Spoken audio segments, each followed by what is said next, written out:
د لوګر ولایت د خروار ولسوالۍ چې یو له لرې پرتو سیمو څخه ګڼل کیږي او په تیر شل کلن بهیر کې یو ناامنه ولسوالۍ وه او اوسیدونکي له سختو ستونزو سره مخ ول چې د اسلامي امارت له بیا ځلې واک ته رسېدو وروسته د وګړو ژوند یې په ارامه شوی ده او خپلې چارې بې له ویرې مخ ته وړي. ورته مهال د خروار امنیتي مسؤلین هم ډاډ ورکوي چې د ولسونو ژوند خوندي ساتلو په برخه کې به له هیڅ راز هڅو مخ ونړوي. زو کلونو کې چې لله الحمد اسلامي امارت الله پاک قایم کو تر اوسه پورې موږ یوه سیاسي فقه هم دلته نه ثبت کړې ده او نه یې لرو. نو دا د الله تعالی پیرزوینه ده. الحمدلله دلته امنیت برقرار ده.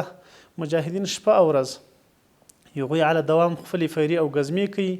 دغه راز بیا مجاهد ځواکونه وایي دوی شپه او ورځ هڅې کوي تر څو وګړي په ارامه ژوند وکړي او د امنیت خرابونکو ته به اجازه ورنکړي تر څو ستونزې جوړې کړي.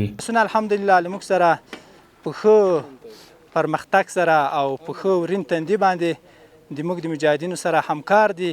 نو هغه څوک چې هغه امنیت خرابوي دلته که هغه اره کړی مثال هر څوک نو هغو ته به علام جزا ورکوي. د دغو مجاهدینو په لاس به هغه خلک نیول کېږي او د قانون منګولو ته به سپارل کېږي. امارت د اسلامي نظام ساتنه کوم، د اسلامي نظام خدمت کوم، نو 100% خوشحاله یم او ولس ته دا ډاډ هم ورکوم چې په خپل ارامه فضا کې ژوند ترسره کړي.